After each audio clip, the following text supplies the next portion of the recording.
Hey Queens, it's your girl Nini and welcome back to my YouTube channel. Today I'm going to be reviewing an Amazon straightening brush that I picked up on Amazon and show you guys how I use it on this human hair wig that definitely needs some TLC. The links to everything I'm using and wearing that's available on Amazon will be in the description of this video. And I also want to let you guys know that my closet sale does have new items. A lot of the items that I review, I discount them and list them for sale. So if you're interested, the link to that will be in the description as well.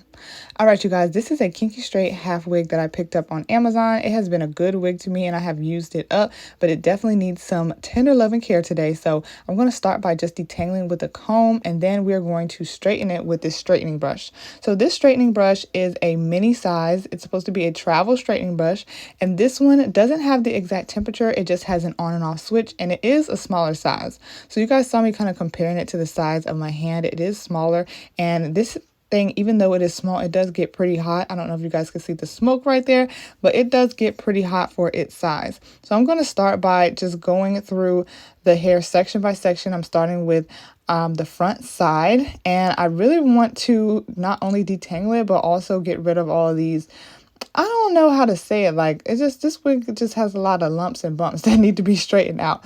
So this straightening brush does have pros and cons. So I'm going to go ahead and jump into it while you guys watch me go in and use this brush and demonstrate it on this wig. So the pros of this is that it's small and easy for travel. It also does get pretty hot for its size, which I love. I was a little concerned about that at first, but it definitely still does the job, even though it's a mini size.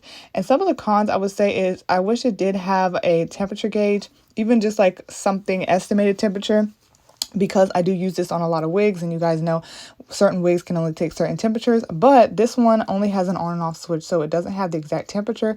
I'm guessing it's probably because of the fact that it is a mini travel size. Another con, or something that I just wish was a little bit different, is the fact that this is a smaller size. I do have to clean it a little bit more often. Now, I will say that it is easy for me to clean, which I'll show you guys me cleaning it later in this video. But because it is smaller and the brush size is smaller, it can get kind of packed with flyaways a little bit quicker than maybe some of my bigger hot tools. So I do have to make sure I clean this one out, clean the extra hair out of the brush at the end of basically each styling for me to feel comfortable with the way that it looks. So I like to clean mine out after every time. All right, you guys, this is the final look of the wig. It looks 100% better. I'm going to try to do a before and after clip so you guys can see it. I think that straightening brush did a great job. I want you guys to let me know in the comments what you think about this straightening brush, and if you have one or if you would try one. I love you guys so much, and I'll see you in the comments in my next video very, very soon. Bye, guys.